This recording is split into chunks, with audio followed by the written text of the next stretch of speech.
Rumpelstiltskin. Once upon a time there was a miller who was very poor, but who had a beautiful daughter. Now it happened that he had an audience with the king, and in order to make himself appear as a person of importance, he said to him, "I have a daughter who can spin straw into gold." The king said to the miller, "That is an art which pleases me well.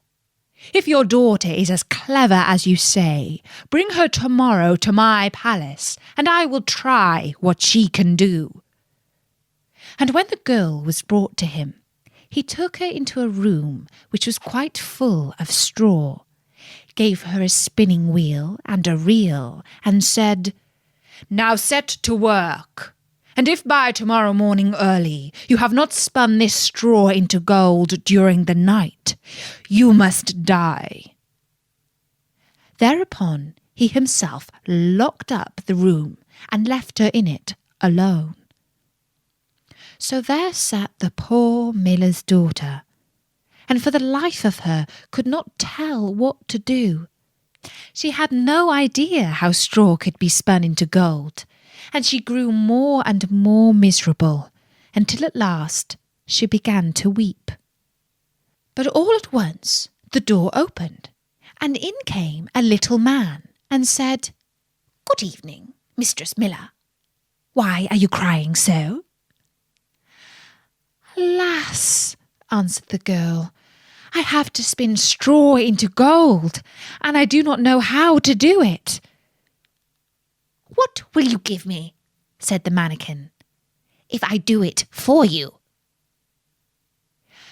"My necklace," said the girl.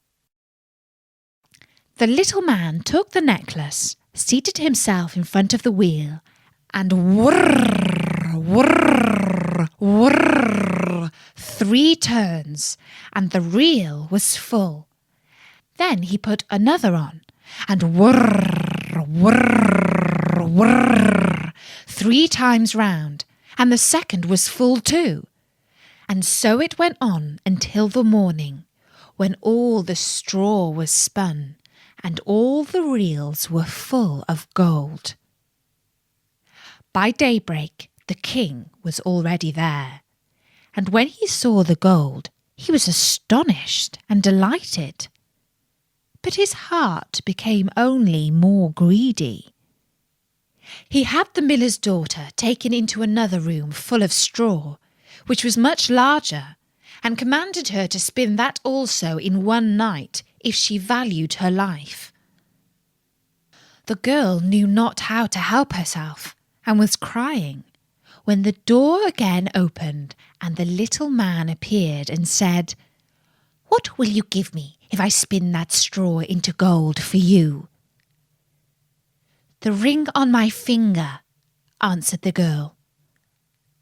The little man took the ring, and again began to turn the wheel, and by morning had spun all the straw into glittering gold. The king rejoiced beyond measure at the sight, but still he had not gold enough, and he had the miller's daughter taken into a still larger room full of straw, and said, "You must spin this too in the course of the night. But if you succeed, you shall be my wife." Even if she be a miller's daughter, thought he, I could not find a richer wife in the whole world. When the girl was alone, the mannikin came again for the 3rd time, and said, "What will you give me if I spin the straw for you this time also?" "I have nothing left that I could give," answered the girl. "Then promise me, if you should become queen, your first child." "Who knows whether that will ever happen?" thought the miller's daughter, and not knowing how else to help herself in this strait, she promised the mannikin what he wanted, and for that he once more span the straw into gold. And when the king came in the morning and found all as he had wished, he took her in marriage, and the pretty miller's daughter became a queen. A year after, she had a beautiful child, and she never gave a thought to the mannequin. But suddenly, one day, he came into her room and said, "Now give me what you promised."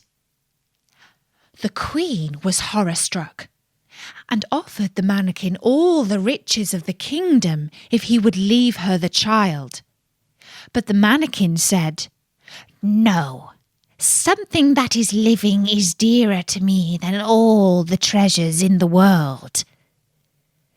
Then the queen began to weep and cry, so that the mannequin pitied her. "I will give you 3 days," said he. "If by that time you find out my name, then you shall keep your child." So the queen thought the whole night of all the names that she had ever heard, and she sent a messenger over the country to inquire, far and wide, for any other names that there might be. When the mannequin came the next day, she began with Caspar, Melchior, Balthazar, and said all the names she knew one after another.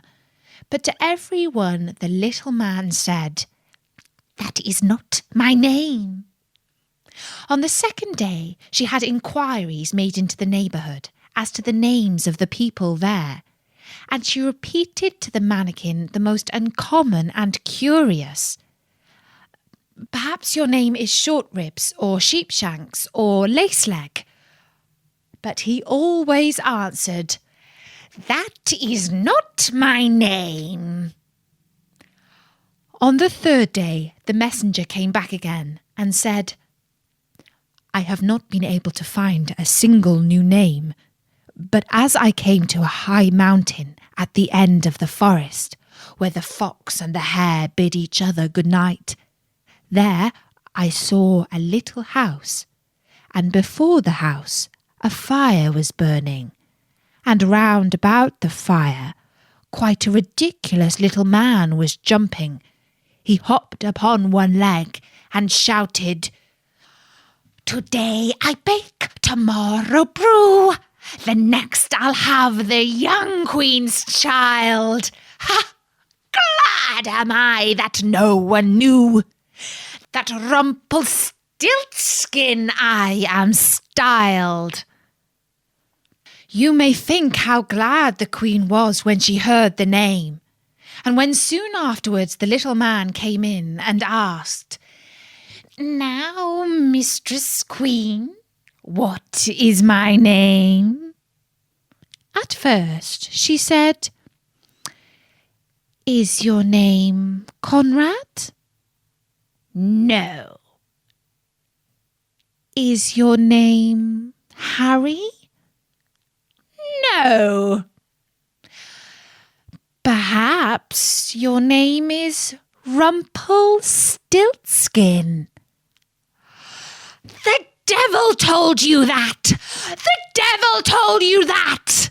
cried the little man, and in his anger he plunged his right foot so deep into the earth that his whole leg went in, and then in rage he pulled at his left leg so hard with both hands that he tore himself in two.